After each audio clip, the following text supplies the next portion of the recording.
the caldera of the volcano. KIWI Seismic Research at the University of the West Indies in St. Augustine, they maintain a seismic research department, including a volcanology department. And CARICOM member states help to pay for that. And a lot of people used to ask, why do I have to pay when Barbados has no volcano? Trinidad only has mud volcanoes. St. Martin has no volcano. And now they're seeing why. The volcanology has affected Barbados. Barbados has no volcano, but they're covered in volcanic ash.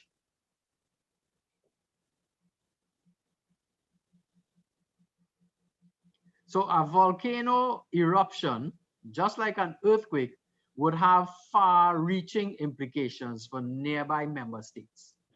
So Dr. Gonzalez gave the order to evacuate certain parts of the country, and he issued a nationwide alert that the entire country is experiencing a red zone.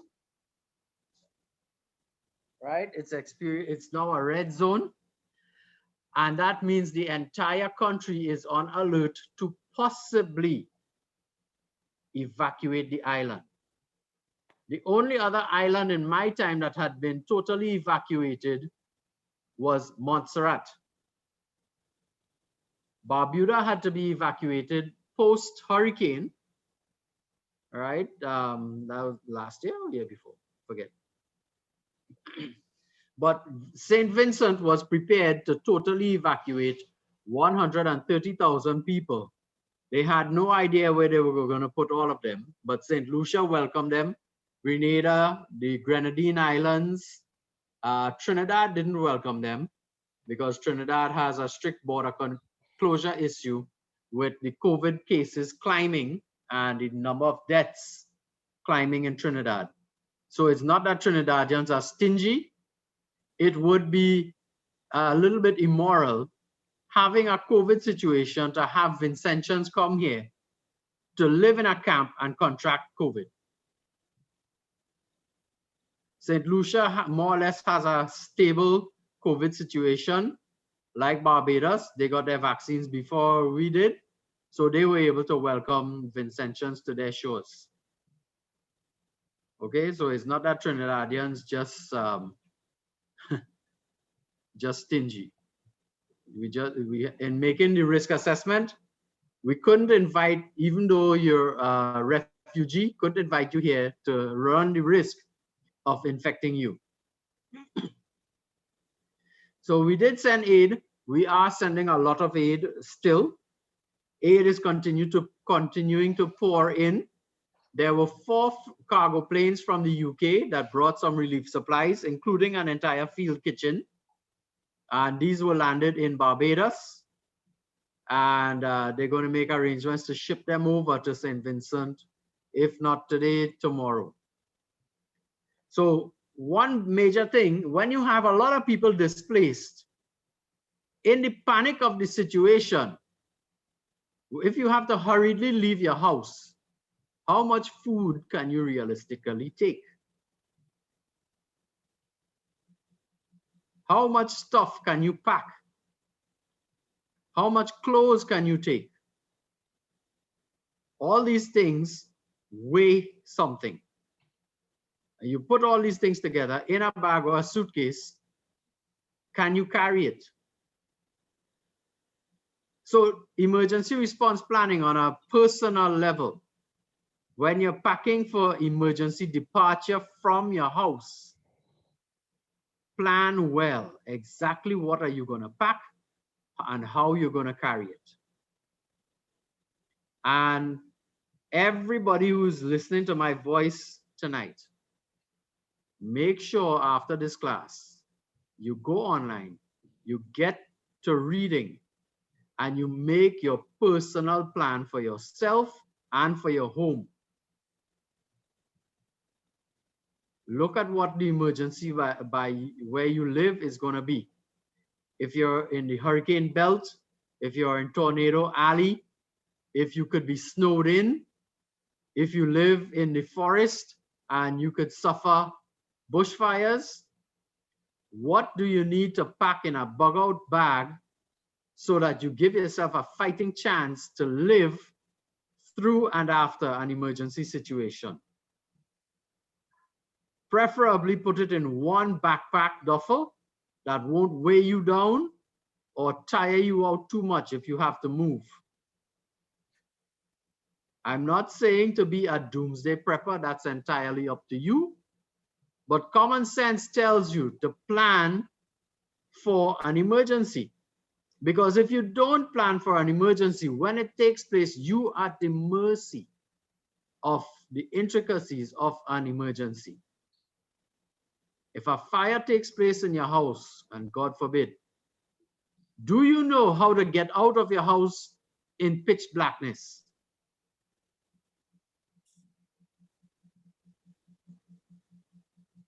Have you practiced how to get out of your house in pitch blackness? Do you know where you will go to once you're out of your house and out of the danger of a burning house? These are the questions you must answer tonight for yourself. Never mind all the disaster management stuff that we've taught. Do your personal plan tonight. My kids are 10 and 7. They have their own bug out bags.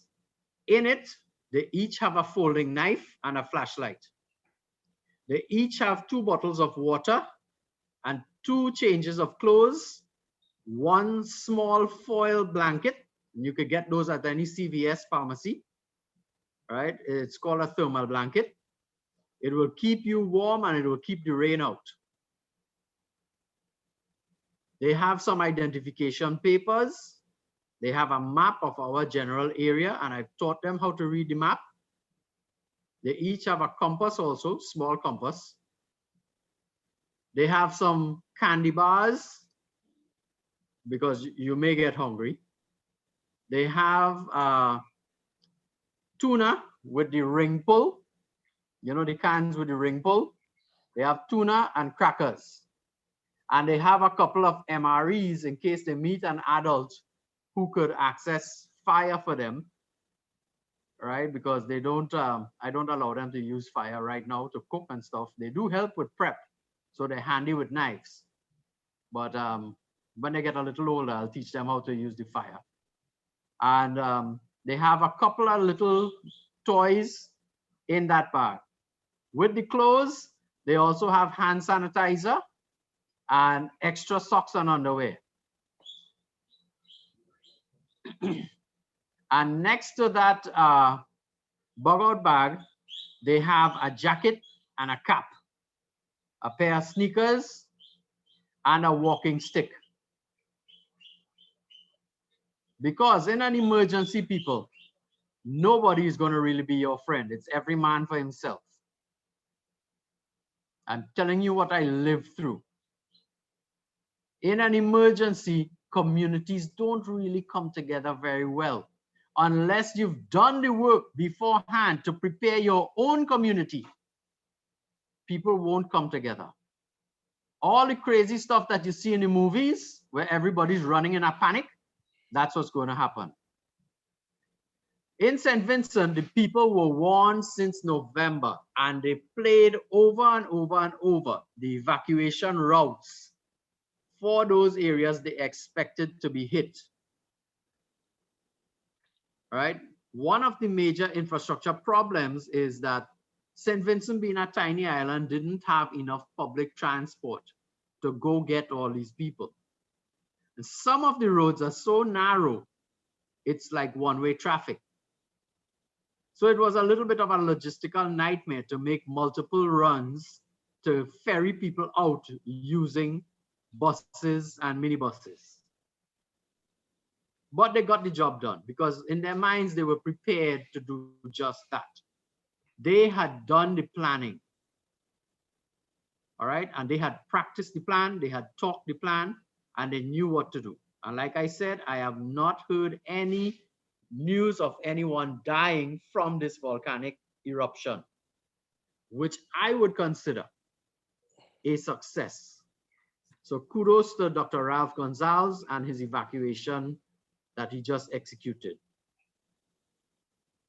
They had some lessons learned. One, where you're going to move all these displaced people. And two, how you're going to feed them. Because in the panic, for the first 12 hours, you won't even think of eating. You just want to get to safety. Maybe in the first 24 hours, when you're trying to account for your family, you may not think of eating, drinking, sleeping, or anything. But as soon as that 24-hour window passes, you're going to crash. You're going to be so hungry, so thirsty, so tired, which is why my kids have the candy bars. In my own bug-out bag, I've got a machete and a handgun. I'm the dad, I'm allowed. All right. So if I have to rendezvous with my children, they know where to go to. From my house, we've practiced walking to the police station. And if there's too much of a crowd at the police station, we have a couple alternatives. So should I not be at home when an emergency strikes, and I get to my home and realize they've evacuated, I have a list of 5 places that I'm going to check to see if they're there. So we have a plan how to reunite. And our reunification is based on traveling by foot. Because in an emergency situation, everybody's trying to drive. Depending on where you're living, driving may make sense. Where I'm living, walking makes sense. All right. In St. Vincent, they are now, they've already evacuated. So now they're in the shelter mode. All right. And once the seismic research unit gives them the okay to return to their properties, then they're going to be in the cleanup mode. And then after the cleanup mode, hopefully they can resume their lives. So I'm going to share screen now. I'm going to get, okay, we need to let me share screen. I think you can as it is right now. Hang on. Try it there. All right. All right, we on.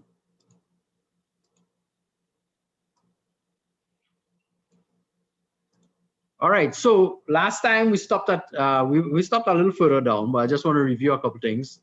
Evacuation is a comprehensive, coordinated, and consistent process. It's essential and it may be required across more than one local government agency, right? So in the village of Fancy, and there were a few other villages that had to be systematically evacuated. All right, so they knew that more than one local communities had to be facing the evacuation process. Now, you can't just tell an entire community, you all need to evacuate. Most people don't know where to go to. In the case of St. Vincent, they had a plan.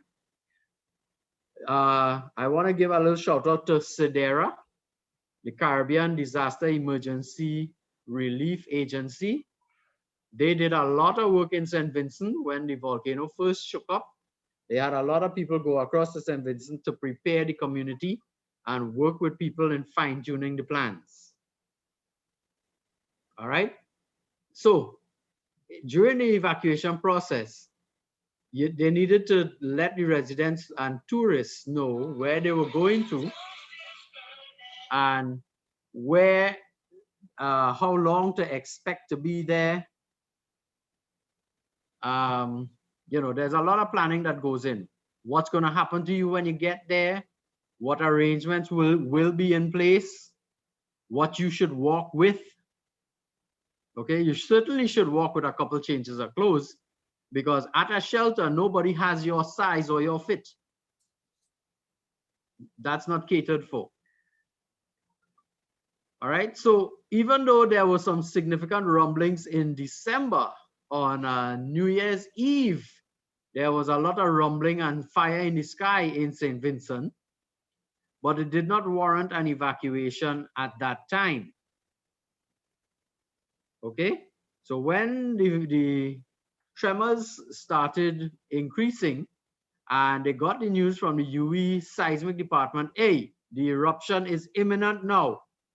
Then they declared a disaster zone and demanded an immediate withdrawal. Prime Minister Ralph Gonsalves did not delay, he did not wait, he did not waste time. After being told by the seismic department, you need to get people out, he acted immediately.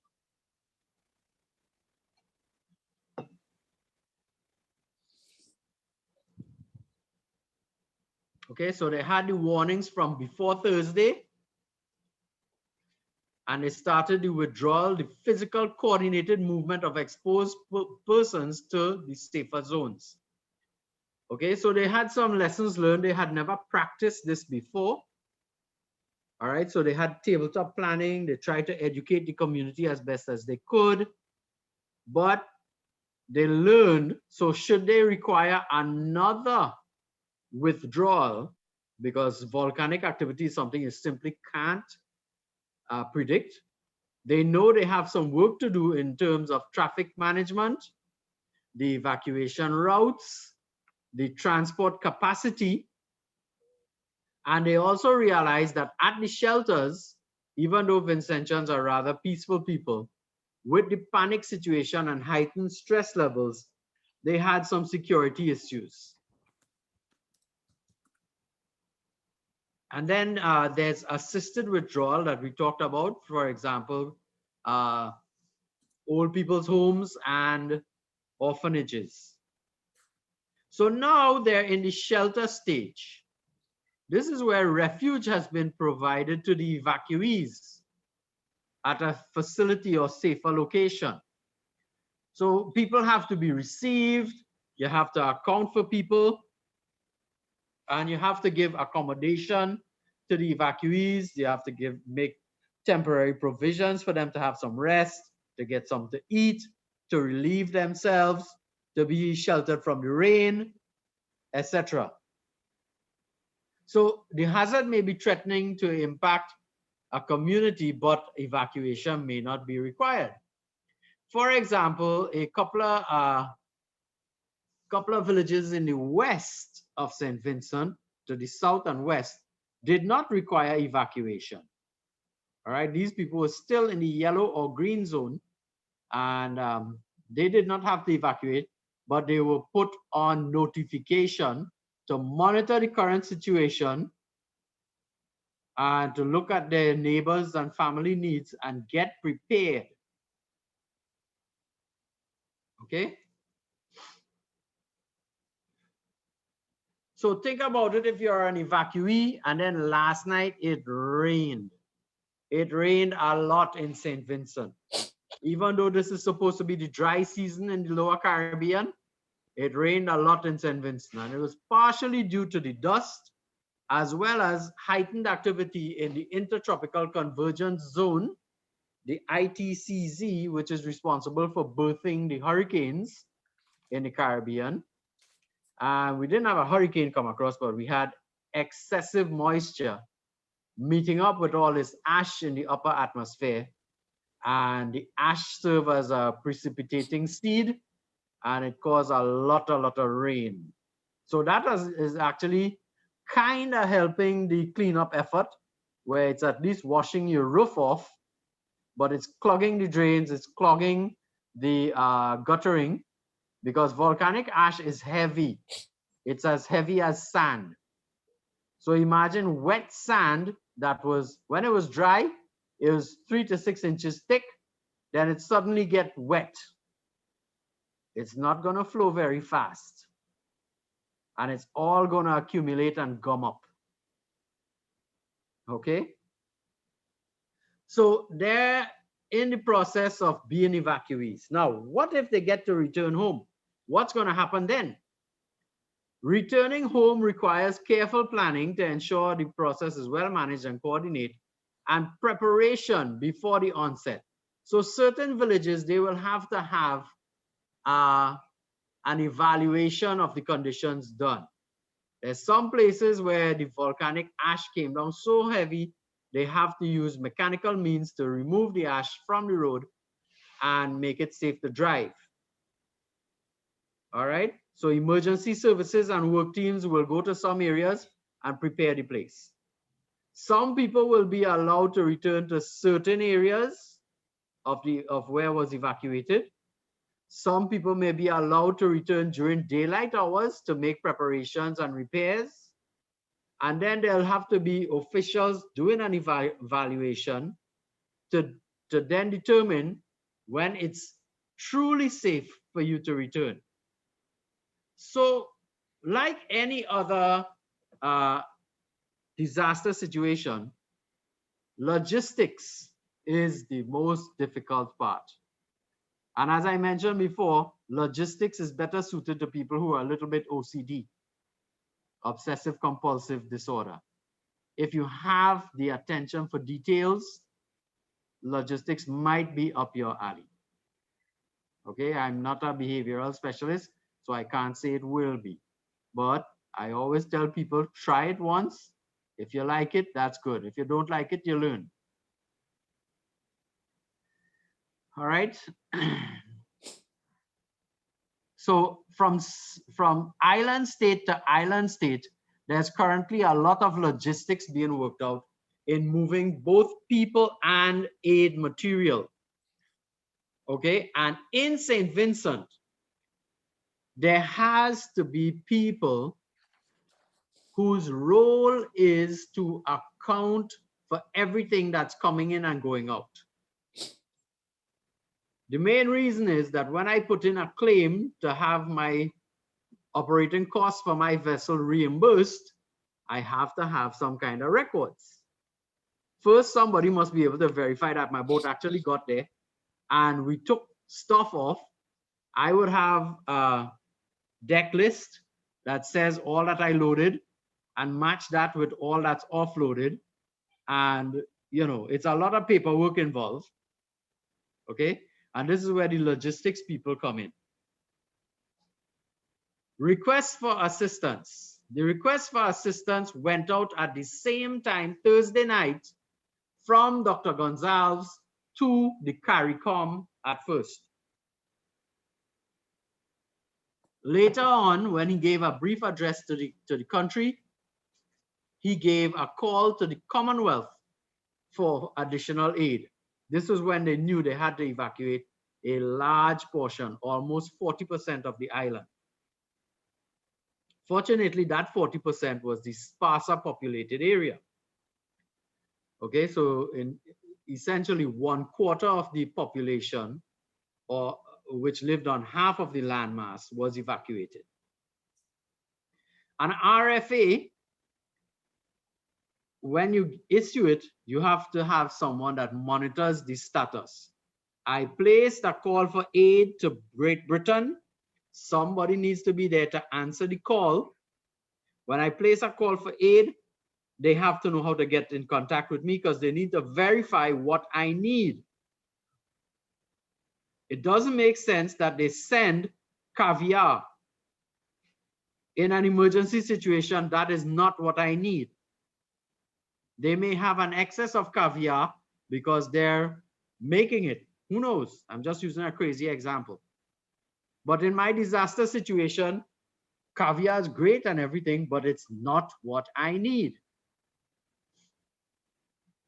Okay? It may be that they have excess pine wood lumber or a surplus of pine wood lumber. But in the situation that I may be facing, I may not need pine wood lumber. I may need bricks and steel. So somebody has to be there to answer the call and confirm what I need. All right. The request for assistance also has to be managed with interaction with other agencies.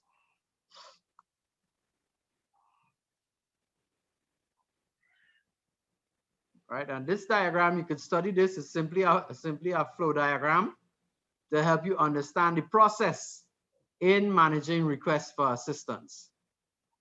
Now, the government accountants They are the ones who are tasked with some form of financial management. Sedera does a great job with teaching financial management arrangements during an evacuations or an emergency situation. And when we do our own disaster management training at Riot, as I mentioned before, financial management takes the greater part of a half day, because setting up field accounts is not exactly the same as your business accounts for your business. And this is other people's money, other people's resources, not mine. So it must be properly accounted for. During the situation, at all levels of disaster management arrangements, we want to inform the operational decision makers properly. Situational awareness is provided by specific event reporting procedures activated during disaster management operations. So at a local level, the people who were evacuating the village of Fancy had to report. Now, their signals were not getting through the volcanic cloud. So they had to use shortwave radio and bounce the radio signal from one line of sight to the other and report back down around the island. It was something that they had completely overlooked. So volcanic ash blocks light and it blocks radio signal. It's essentially vaporized cloud, a vaporized cloud of rock in the air. And if you were to look at how much is coming down, over the course of the next 3 or 4 days, as the entire ash plume settles, it is estimated that the amount of ash could be as deep as 8 to 10 inches. So if you compact that, you're going to have a 6-inch slab of rock. Now, a 6-inch slab of rock will block a lot of signals. Just bear that in mind.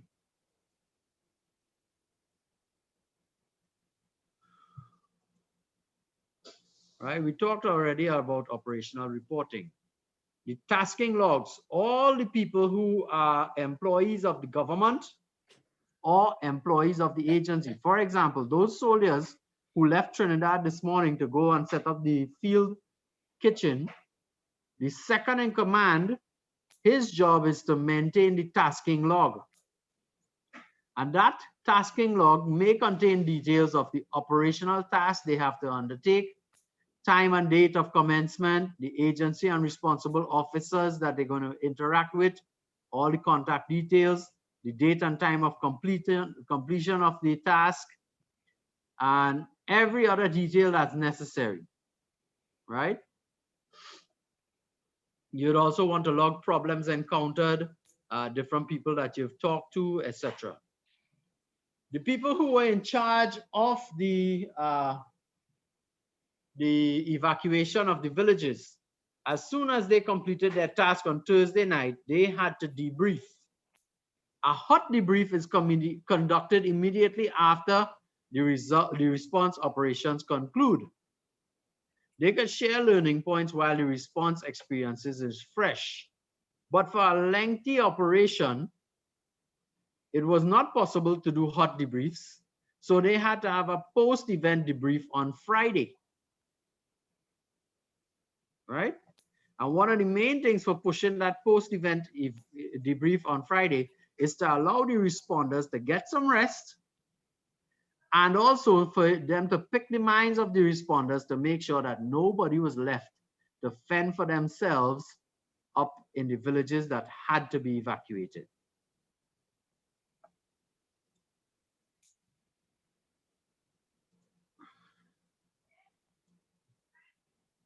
Now, let's assume that this weekend coming, that would be, what date would that be? That would be around the 17th or 18th.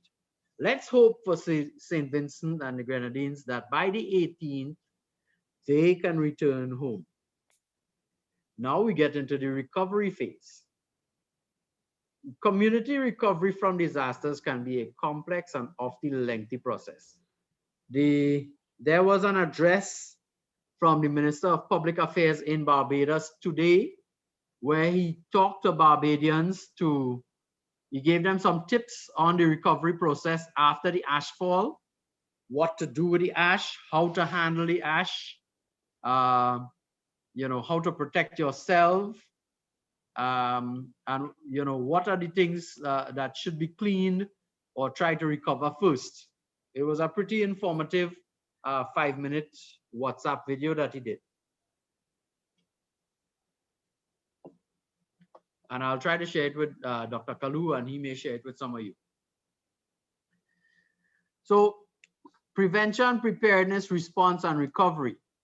Recovery can be the most complicated, and in this case, it could take a long time for the simple fact that we don't know what the volcano is going to do. We're hoping that by weekend, these people can return home, do their cleanup, and get on with their lives. There are going to be some people who decide, I was too scared, I'm not going to stay near this volcano, I'm moving. And then there will be others who say, well, you know what? I like the view, plain and simple, from up on this mountain. I like the fact that everything I plant grows in record time because it's so fertile.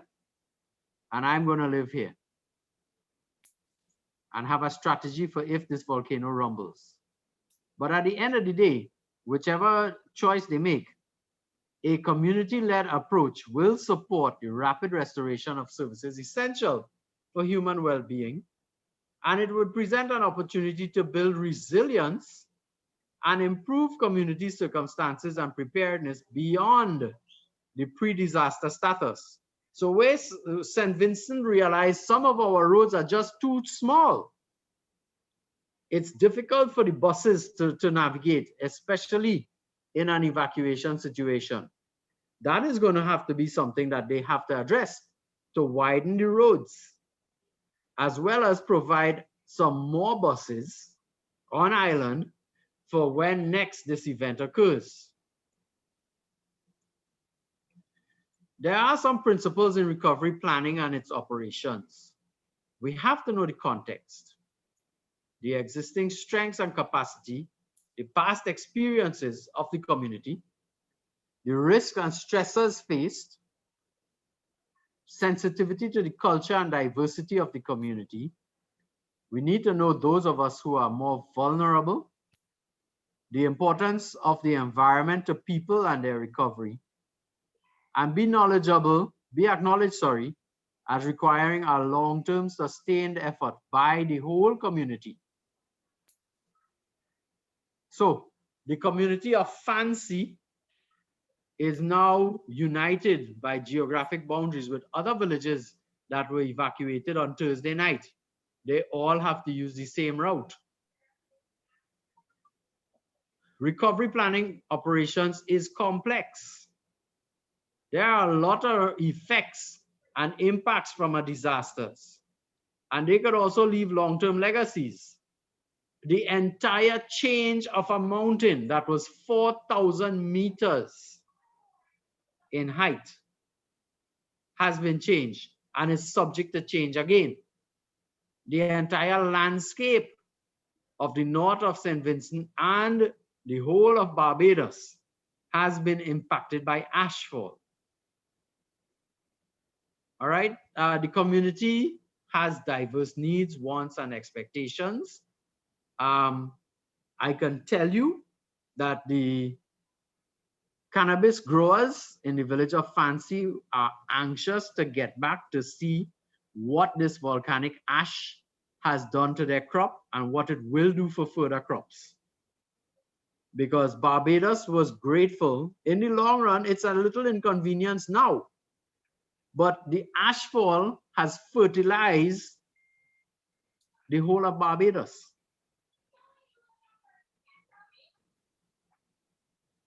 They now have all this powdered rock that is going to go down into their soil and make it so much richer.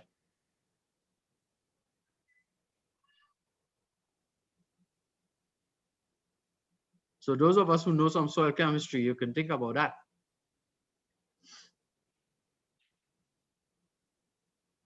All right. Over time, appropriate support for individuals and communities from within and outside will cultivate hope and individual and collective growth.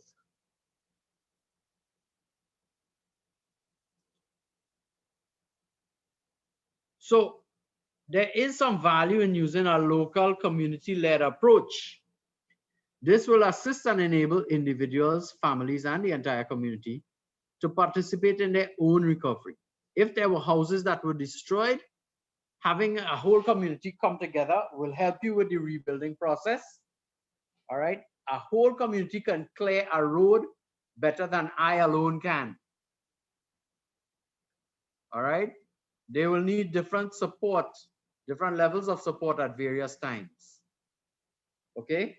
But building collaborative partnership is important. There may be new community leaders emerging during and after a disaster who probably don't hold formal positions of authority. But you know, there's local interactions and local hierarchies that we have to be aware of, what you call community leaders. And then the NEMO, the National Emergency Management Organization in St. Vincent, will also be responsible for planning the operations involved in recovery. And they have been pledged a lot of support, not only by SEDERA, but by the CARICOM governments. Venezuela also pledged a lot of aid.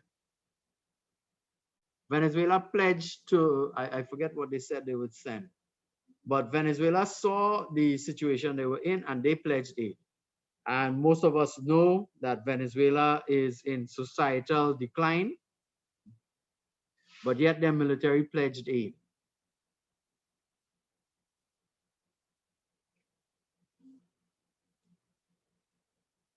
Communications in recovery. Communication has to be two-way. The government says we're going to send people in, and we're going to send disaster management experts or evaluation experts, engineers or whatever. Then there has to be two-way input and feedback so that everybody understands what the intent is and how they could contribute. So there must be consistent communications between the service providers, the organizations, and the individual whose house is being rebuilt or cleaned up, and the entire community. All right?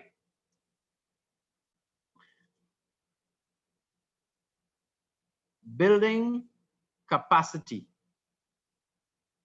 Capacity requirements before, during, and after a disaster. After this disaster, St. Vincent now understands the shortcoming areas. All right, and besides the ones that I've mentioned in terms of transportation and shelter management, there may be other areas that they themselves, I'm not on ground zero, so I only have hearsay information. There may be other areas that they can manage better going forward. All right. So they are in a position to share their learnings for future disaster and improve resilience, not only in St. Vincent. There are several volcanoes throughout the Caribbean, starting with Kikamjeni. Kikamjeni is a large underwater volcano about 25 miles off the coast of Trinidad, the north coast of Trinidad. All right, and there have been times that Kikamjeni has erupted and brought rock to the surface of the sea, and then the currents washed it away.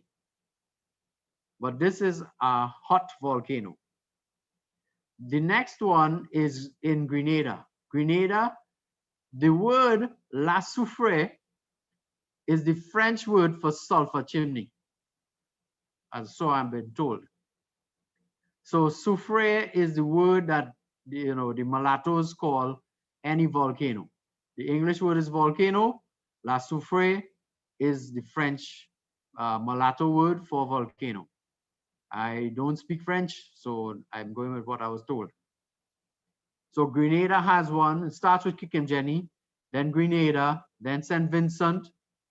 30 miles north of St. Vincent, there's St. Lucia. And then there's Martinique, Guadeloupe, Dominica. St. Kitts and Nevis are two volcanic plugs. So there's a long chain of volcanoes in the Eastern Caribbean. All right, so twitches in one pretty much are assured of twitches in the other. So there's going to be some ripple effects going on up the islands. And a friend of mine is actually going to be doing some geothermal drilling in the island of Dominica. So he's pretty excited to go do that project. So in terms of recovery functions, there is a multidisciplinary and integrated approach to needs analysis, consequence management, community engagement, planning, and service delivery. And it's better if you look at these 5 interrelated functions of human and social, economic, environmental, infrastructure for public housing, and infrastructure for roads and transport. All right, so in any good government, there's agencies that have responsibility for all of these things, and their role would be to provide these things in the wake of the event and in the recovery effort. So St. Vincent had several good governance arrangements in place, all right, like other Caribbean countries. All right, this chart here basically shows the interrelationships with the leadership board from the impacted community on the top all the way down to the relationship to the entire Commonwealth government. So the disaster impacted communities in Fancy, and through the chain, the government of the Prime Minister of St. Vincent was able to communicate a request for aid to the Commonwealth. So one thing that they learned also is that communication planning in the situation where you have total volcanic ash blanketing you, you have no satellite communication, no cell phone communication. You have to go by shortwave radio line of sight. You have to have backup methods to communicate. So they have to revisit their communication plan at the local disaster management plan level, go up to the district and the national plan.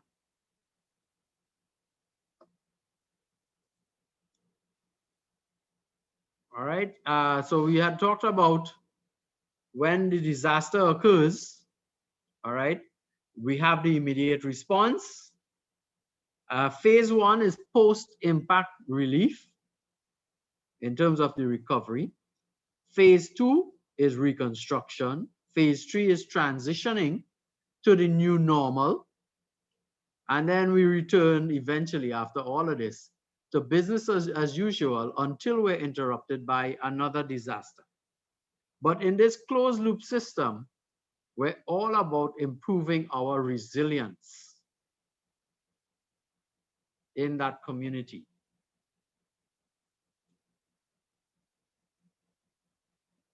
So we talked about post-impact relief and early recovery. Okay, all the recovery works. And then the reconstruction. This is more medium-term recovery. And it's the integrated execution of recovery and reconstruction activities to achieve the best possible outcomes for the affected individuals, for the communities that were impacted and for the functions and infrastructure that we may have realized were lacking or need to be improved so that we can deal with the next round of disasters.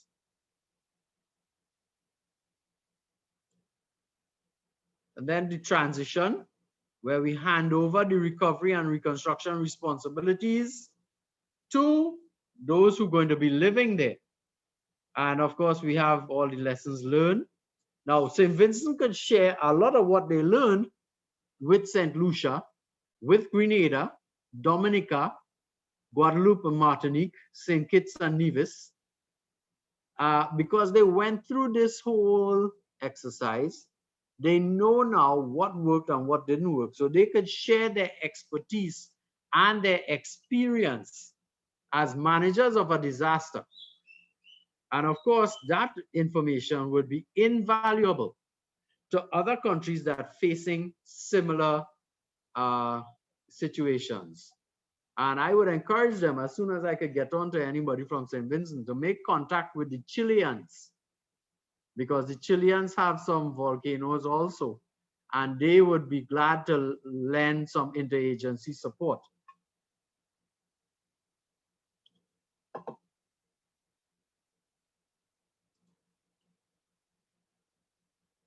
So we talked about reporting. So there would be ministers responsible for the national level, and they would take responsibility. Everybody's going to be watching every ministerial portfolio to make sure that nobody's trying to fleece the relief aid that comes into the country. Because as I mentioned, disaster situations make people vulnerable. And when people are vulnerable, there are some people who are more prone to the evils of life, and some people won't be as strong or God-fearing. It's a reality that systems, once they're put in place, will minimize the risk of the preying on the unfortunate.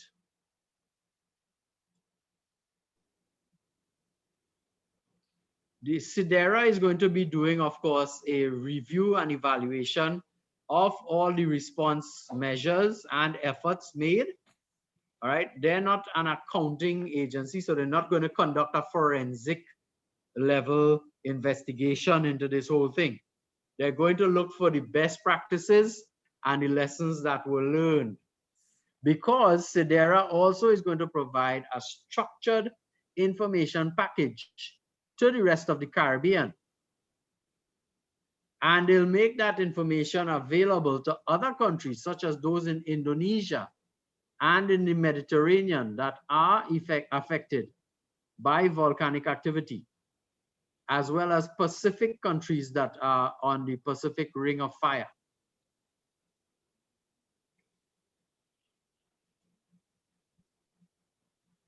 Right. So I am hoping that St. Vincent had their due diligence in financial arrangements.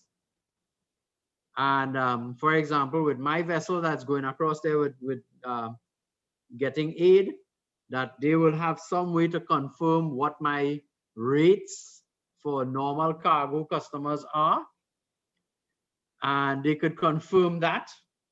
And, you know, they would know that I didn't try to rob you. I tried to assist you in your time of need, so that at least my name will be good if I decide to do further business in St. Vincent. I know there were a couple of vessel owners who, when contacted, they said, heck to the no, I ain't taking my boat to no volcano. But under maritime law, if you receive a mayday call, you cannot refuse to help. You have to at least make the effort to go to help. And when a disaster is declared, it is equivalent to a maritime distress call. Okay? Procurement policy. During a disaster, any expenditure agencies incur must be in accordance with their procurement policy and the requirements detailed in the relevant funding program. So everything that SIDERA is going to be doing in assisting St. Vincent government to rebuild has to be properly accounted for. If my company gets the call to come to assist and help St. Vincent, every single cent that we are going to have to expend to go across and do the job, we have to properly account for it. And I don't mean inflating. I mean properly account for it. Okay? Because when they hire you, this is different from you going across as a volunteer. Procuring goods or services, local governments must align with the local government laws and regulations and the procurement policy of St. Vincent. If the expenditure is in breach of the agency's procurement standards, then reimbursement of these costs cannot be sought under a funding program. Now, the United Nations Sendai framework addresses this specifically in one of its documents. All right. So similarly, when the Academy of Universal Global Peace is called upon to render aid, please understand that there is full and transparent accounting in any aid response that we will provide. And of course, state government agencies such as the soldiers from Trinidad's Defense Force and Trinidad Coast Guard, they have to comply with not only the national procurement policy of Trinidad and Tobago, but also that of St. Vincent and the Grenadines. All right, so that essentially wraps up for us. I'm going to open up the floor to a lot of Q&A because I'm sure a lot of people want to know what's going on in St. Vincent and the actual unfolding of the events in St. Vincent has probably opened up a lot of questions in your minds, and we're going to try to address them. In our normal training program, there's the introduction module and 6 advanced modules. So those of you who may wish to employ us, there's the introduction day and 6 more modules. So it's 7 modules covered in 4 days. And we can also add the NIMS ICS training to 2 additional days so that we give you all that you need to function as a disaster management expert.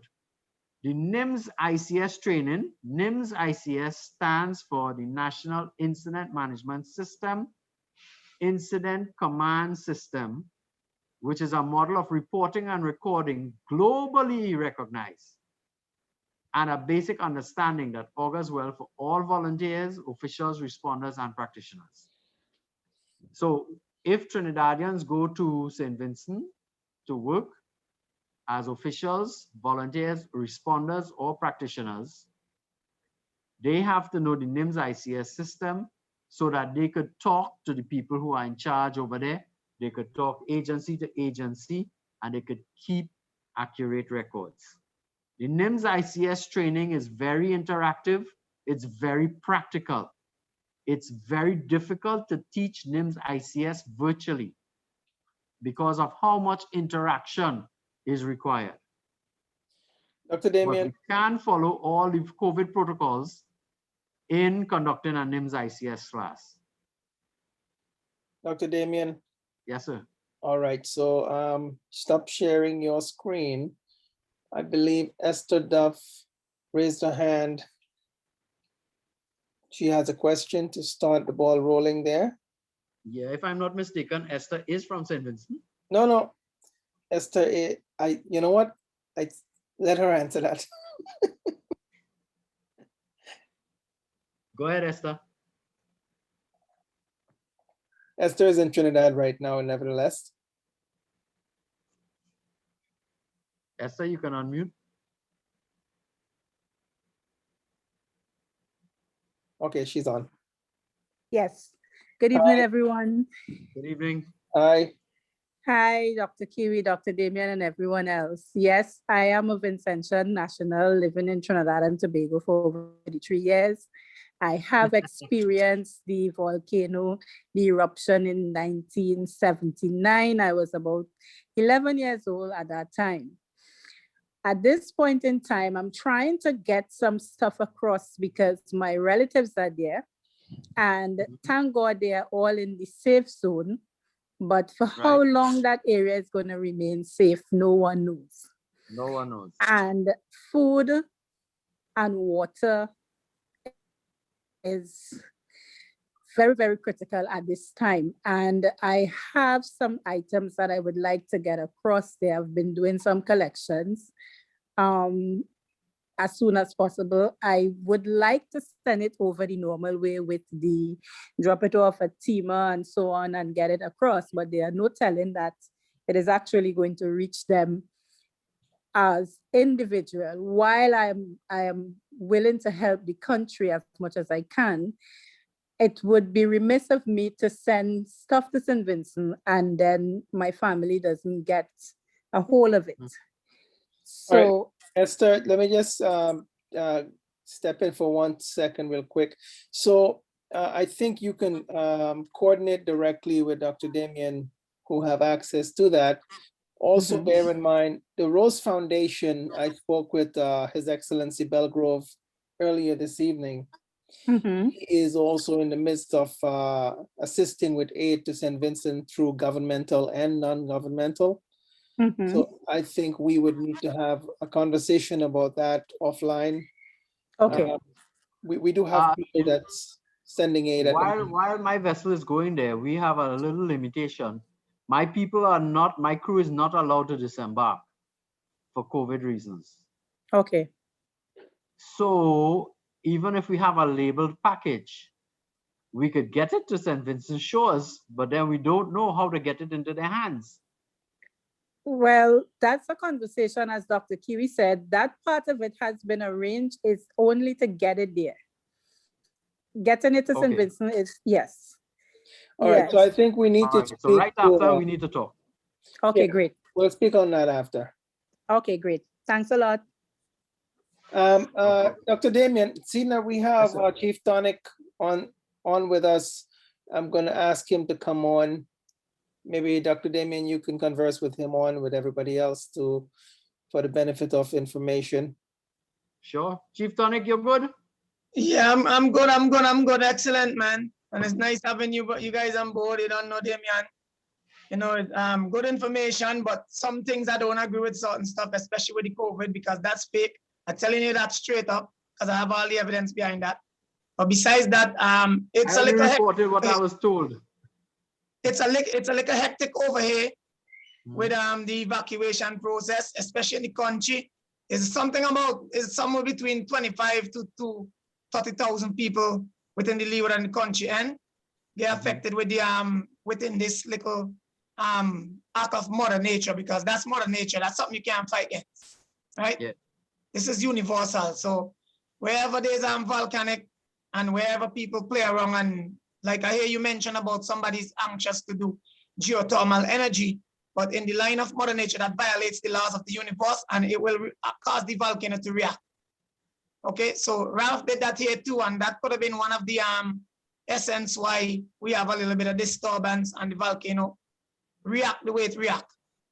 Because you can't tamper with that. You have many ways of producing electricity. When you're using a particular source like heat that's come from a volcano, you can cause disturbance because you're drilling into plates that is disturbing the layer of the atmosphere. So you might be an expert in your field, but I do research in immunology, biology, even though I'm not a biological tester. And this is why I could come up with evidence to tell you that I could pin any court, any case to court and win them with this fake pandemic. So that's not real. There is no COVID. I just wanted to clear that. And we got a lot of affected over here, Dr. KALLOO.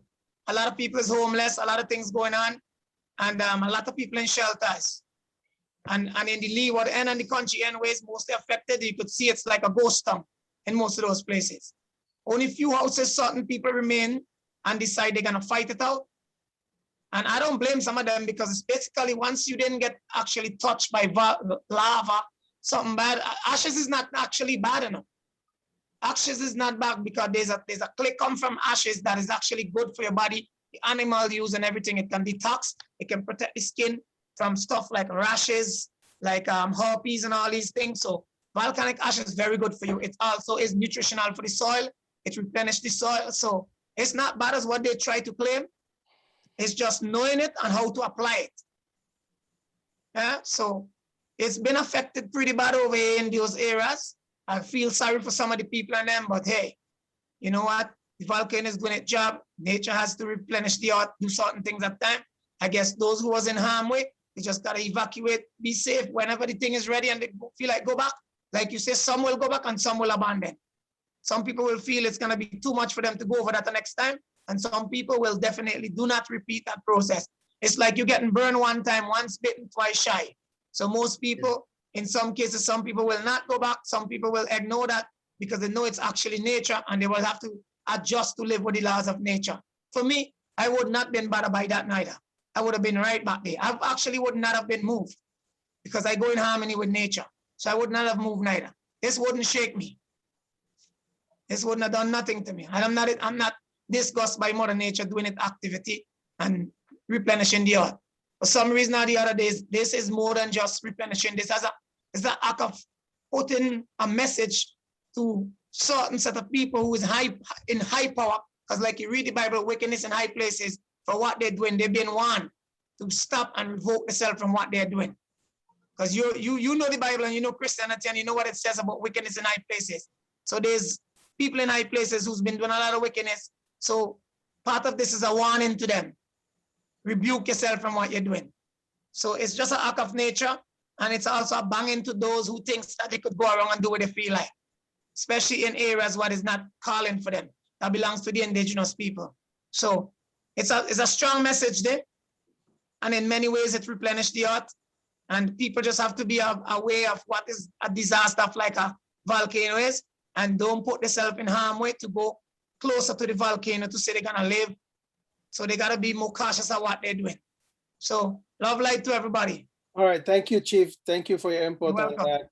I'm gonna ask our brother Sean Alexander from neighboring St. Lucia to come on for a second. I know they're dealing with some of the ash and probably assistance to St. Vincent. Yeah, good night to all. Well, over the weekend we had quite a bit of rain. Even today it rained almost the entire day. When I got home, I realized that some of the ash washed off and it settled on the steps, all this dark mud on the steps.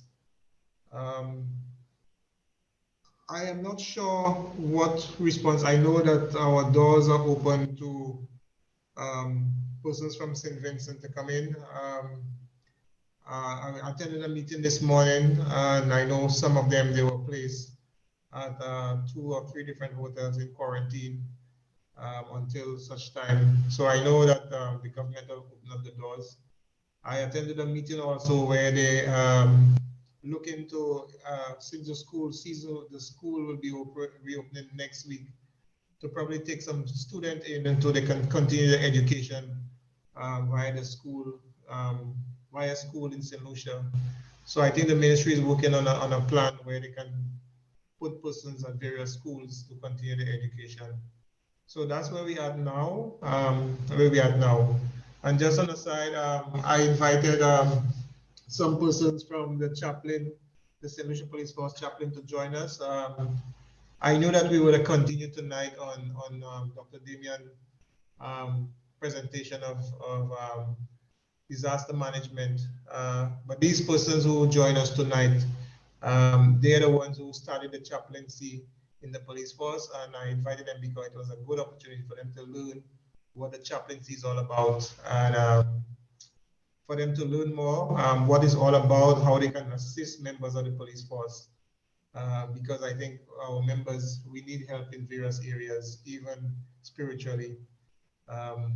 So I would let some of them introduce themselves. I think they have about two sergeants on board, And I'm not sure the others, but I know they have about maybe 4 of them on. So I'll let them introduce themselves. We have Sergeant Mark. Can you have them raise their hands? Yeah. Guys, you heard me. You just raise your hands and they will call you. You'll say a few words, introduce yourselves. Okay.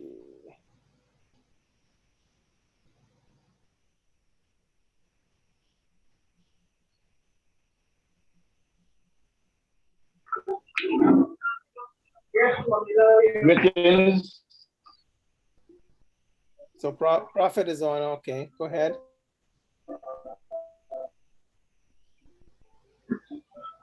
Greetings. My name is Smith. I'm police officer for 19 and 19.5 years. I'm also minister of the gospel in 14 years. I'm one of the members of assisting with the in St. Lucia. It's a fairly young ministry, but we're using every bit of experience we can, so that we can help our members. Not only just our members, but we realize that the police force is not something that we're going to be our also bring it back life. We have just the things that the doctor said earlier.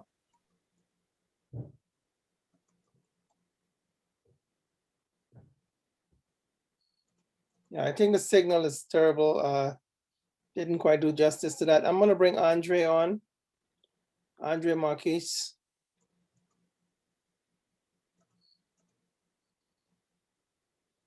Good evening, can everyone hear me? Yes, I just got caught out there for a little bit. But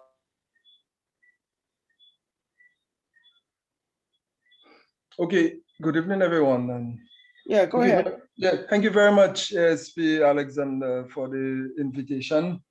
And although when I joined Dr. Damian, I think it was, his presentation was already going on, I must say it was very enlightening. And based on his presentation, I realized that he has been through a little bit, because he was speaking from some of his experiences and whatnot. As the ASP said, the chaplaincy within the Royal St. Lucia Police Force came about last year. I guess maybe COVID and they have pushed us to come together. And one of the things that I always tell people, in as much as a lot of people want to knock 2020 and say it was one of the worst years and all of that, there is a lot of good I can personally testify to that happened in 2020. And a lot of persons who were asking for 2020 to come and go. Well, guess what? 2020 is long gone, and we're now in April of 2021, and so much is still happening. Who thought that we would be here this evening discussing St. Vincent and what is actually unfolding in St. Vincent, and who knows how long it is going to happen to the people in St. Vincent. We in St. Lucia, we have a volcano, although it is now dormant. But as I think Chief, whatever, I don't recall his name, Chief Tonic was talking about nature and trying to be one with nature and all of that. And we have to learn to live as one and try to unite. The chaplaincy ministry within the force is about uniting the Royal St. Lucia Police Force. And by extension, if we come together united, loving each other and whatnot, then we can be better servants to the people. Because you find in some quarters, some individuals don't believe that police officers can even be Christians, let alone speak about a chaplaincy ministry and trying to unite and trying to bring brothers and sisters and the community and the whole. So we are hoping and praying, and we are like-minded individuals within the organization. And although a few of us are actually spearheading the initiative, but one of the things we've realized that there are a lot of like-minded individuals who always had that idea, and they're embracing and they're coming out. And so far it has been wonderful, and we just expect it to grow. And thank you very much for giving me the opportunity to say these few words. Not a problem. Let me just make a quick comment to you. As far as chaplaincy and the police department, I have been a chaplain for probably almost 10 years now. And I have at least 3 different major chaplaincies. And I'm also the chief governor of State of New York Chaplain Federation, to which His Excellency Dr. David Olavencia is the president. He was the one that taught on the chaplaincy, I guess, a couple of weeks ago. But I will tell you that one of the best things that could ever come to the police department is the chaplaincy, and being able to teach police officers and civilians alike how to interact with the community and the public. It's pretty awesome. I totally believe in it. I see it work because we work along in tangent with NYPD. It is a great, great experience. And, you know, I will speak to Superintendent Alexander about that further, but, you know, we are willing to invest to see police officers, not just in St. Lucia, but we're already engaged with the Police Department of Trinidad and Tobago. And we are also speaking with His Excellency Ian Levine in Cayman Island, who's also chartering the relationship there. But we would love to help you build and accomplish your goals there. That's pretty much what we do as far as the chaplaincy goes. So I think Cletus Austin is part of your group also, correct? Yes, he is. I just want to say thank you for all the support that in advance that you've offered. Sure, you're welcome. We will open up the doors for you. Cletus, you can come in. Good night, everyone. Good night, Chief. Thank you very much. You're welcome. Can you hear me clearly? Yes, yes. All right. Okay, so I must say it's a privilege to be on tonight to hear all what have been discussed. It shows that there are persons who truly cares. And of course, we know that for we to be able to execute or provide service to other persons, we need to understand all protocols that are relevant so we can follow them. So I think, you know, this initiative is an excellent one. Of course, I'm a police officer, just about 18 years service. I believe that the chaplaincy is something that's very important, not just for police officers, but of course to reach out to the public, the people that we serve. And hence why, you know, I felt important for me to participate in such a drive. Of course, we need the support. We need persons to enlighten us so that we can be a lot more effective in our drive. It's new to us. And of course, we were called by, well, our great creator to provide that service. Of course. And we know that there are persons here who have done it before. And hence why we're seeking whatever assistance that we can get so that we can be a lot more productive. Well, I'll let you know that you've and ensuring that we meet, you know, our goals. So I just want to thank for, I mean, as you have expressed, you have a wealth of knowledge and you are seated on the higher seats, and we know that you can provide some assistance. So I want to thank you for this privilege and all this. Well, you've definitely come to Thank the you. right place, my brother.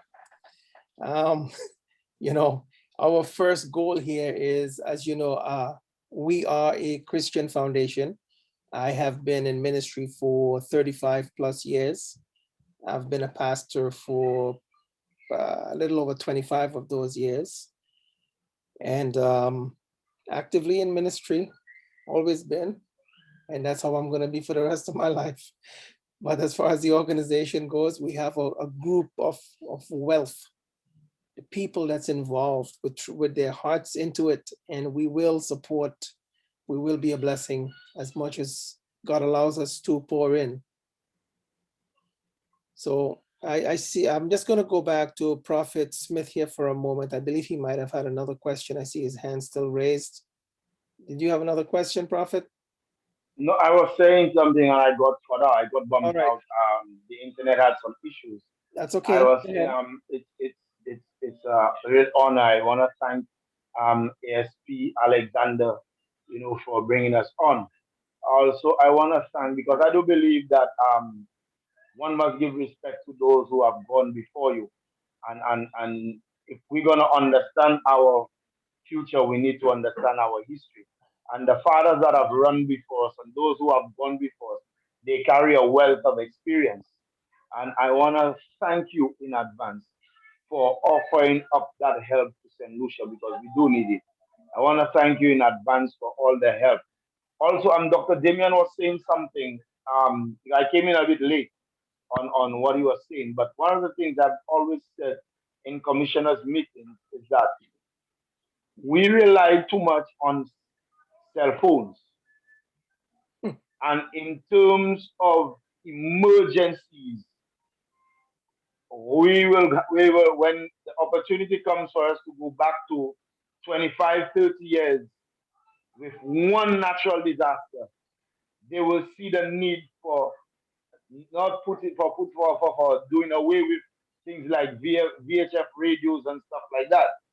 You know, I always say that we need a lot of those things and properly working, because a lot of telecommunication towers can get knocked out so easily. And it's some of these shortwave radios and these things that we will use that will assist us in the fight, to assist people and will help us in our recovery. So I say it's a very good thing what Mr. Dr. Damian said. I really endorse that point. Well, thank you, Prophet. We look forward to great collaboration with the group, and we will be talking again very soon. Thank you for your input. You're welcome. I'm gonna ask Brother Andre Alexander if he can come on for a moment. Hi, good evening. I'm here. I believe you are the pastor of the church in Faizabad, yes? No, that's me. I'm not a pastor. Okay, this is okay. Okay. How are you on, through whom? Through Trisha Aguilera, Patrice. Yeah, okay. So you still came through her. Okay. Yeah. Okay. Sure. Good to be on. All right, thank you so much. Dr. Damian. Yes, sir. That completes your session there, correct? Correct. Well, let me just take this time to say thank you to everyone. Where did my chief disappear? He didn't disappear, but he's right here. Chief, big up. Peace and love, y'all. Peace and love. I am back in action. My paperwork went through. Got to love it. Yes, there was a mistake. They just didn't have all of my stuff. COVID-19, as you guys were explaining, has everybody here so understaffed. I was happy that I sent it out to so many people, so that way, you got to use your chances. I'll teach everybody how to do these things. But St. Lucia, we've been working with St. Lucia with the Hy-Vee Nation, Marcus Leonti, and a lot of the people there to bring our sustainability plan to St. Lucia, to teach them about what indigenous people can do for the land. Dr. Rigoberт, not too long ago, created a speech when she spoke at one of the conventions there, telling them that we need to come together in a fashion that the people of the island can finally have a focus where a lot of the original ways of the land can help today. And I've been, trying to get out to them. Your Excellency, I sent you in your WhatsApp the actual plan that I created. I didn't send it out to everybody, but yet just to Hy-Vee Nation. They have it, and I just told them to take a look at it and proofread it. So if you like it, then we can maybe bring that to kind of help out. I'd be very happy to add that to the situation. All right, we will review that and we will reach out to our partners in St. Lucia. We have Superintendent Sean, and we have our dear friend, Pastor John. So we will be conversing on that very soon. But thank you, Chief. Chief Okney. Greetings, greetings. This is Chief Ochinakni Achukmael. Hopefully Greetings. everyone is doing very well. It was a great training. I did come on a little bit late, had some system problems, but All right. nevertheless, we got it under control. So again, it is a pleasure to see everyone. The training is much needed. There are many people who one here also has in as far as family members and so forth in the St. Vincent and those and all throughout the Caribbean actually. So has been interesting, making sure that everyone is well and okay, and then making sure taking care of all the necessary tribal duties as well. So it is imperative that everyone take notice. It was an excellent training. Again, Dr. Damian, absolute great training, and it was beautiful. Again, it was a great review. Again, going over it, it was an absolute pleasure. Learned even more this time than the last time, and We had a live example, man. yes, you know, it's good and bad, right? It's good and bad, but you learn a lot when it's happening at that moment. Many more things come to light and to bear, and then into the thought processes as well. So again, Chief Governor Dr. KIWI KALLOO and His Excellency Mr. Michael Steele. Again, thank you all very much. Again, great platform, and we do look forward to more. Thank you. All right, so we want to just say thank you to everyone. We appreciate your efforts, your time, your input in self-development so that we can be a blessing to others. Your selfless sacrifices that you're making to educate yourselves and build yourselves to be able to help others. Thank you so much. We will convene this session on Thursday night, and then we're going to take another break and start back up again. So we just want to thank everyone using the same link. It's important for the folks who wants to get their certificates or credentials for these sessions that was held, that you get your pictures and your applications completed and sent over to me. So that would be the only way that you can get that. If you are not desirous of having those, then it's no problem. We're all good. All right, so again, blessings. I'm going to ask Dr. Steele. Dr. Steele, would you mind closing us out in prayer after you say hello? Thank you so very much, Your Excellency. I acknowledge you, Chief Okinaki. Thank you so very much. I acknowledge you.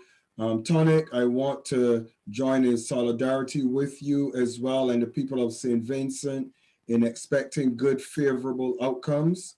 And you and I will have a conversation at another time pertaining to your ideology, because I share the same sentiments. I want to also say a special thanks to Damian. Damian, you do a fantastic job. As a matter of fact, with your permission, Dr. KALLOO, I really want to commend him for being able to bring a live situation into your teaching. And I think that it has served us well in being able to become more aware, informed, but you have actually given us ball by ball discourse, which is helpful. So for me, this session was greater than the last one, even though it has a similar content. Dr. Steele, let me just interject to you that Dr. Damian has been with us for a very, very long time as a peace ambassador. At this point, based on what he has been contributing towards humanity at no cost, by the way, everything that he does in these trainings and on different levels, he does solely as a gift. We have been tasked ourselves with our governing council, World Governing Council, and we are making him officially an ambassador at large. So congratulations, Dr. Damian. That's upon you. Thank you. I think I endorse that wholeheartedly, Your Excellency. Perfect choice. I saw Clan Mother making a request pertaining to Bishop Wesley. Bishop Wesley is going to have surgery, and he's in good spirits. He's in good spirit because how many of you know after the damage is done, the only thing you can manage is your attitude and your character throughout the process of recovery. And he's in good spirits, and I continue to keep lifting him, and I will also keep you informed. Oh, one more thing. Go on. To the folks who have requested their certificates, as far as the credentials, the badge, the ID, the wallets, who have submitted their applications and requests for that along with their fees, that has been ordered. As far as the certificates, it's all done. It has been sent out for printing, and sometime this week, as soon as I get it into my hands, the mailings will go out to each person who has requested their certificates. All right, now you can close. I'm sorry. So don't worry, big up. I love you, man. I've been in thoughts for you. Well done. And to all those who are on my team, I want you to start putting in place your payments for your certifications and everything so we could have them submitted on time. And for those of you who are on the other teams, please have that done so that your applications can be processed and you can be duly endowed with your credentials. With that, let us just close with a word of prayer. We thank you, Father, for what you've done. God, you have done great things whereof we are glad. Lord, those who are experiencing the challenges in St. Vincent and the other regions, we ask for your mercy, for your favor, and for you to spare life. Father, we ask that all these chiefs here, those who are amongst us and all the ministers of your gospel, Father, by the power of your Holy Spirit, keep us safe, keep us in oneness of mind, that we can accomplish your will on the earth. These things we ask your blessings on Dr. KALLOO, his team, and all the hard work that is being put into these trainings. May men and women be equipped to effect the nations and bring about the changes conducive to healthy, wholesome development. Father, we ask these mercies in the name of our Lord and Savior Jesus Christ with sincere thanksgiving. Amen. Peace and love, everybody. God bless you all. Everyone. Blessings to all. Peace and love to everyone. Peace and love, Dr. KALLOO. Peace and love. Good night. Dr. Damian and all the chiefs. Chief, big up yourself, my brother. Peace and love, Tonic. Yeah, everything good, Damian. Yeah, Loving man. the vibes. You know, as usual, we teach each other. You know, I learn Of from course. you and you can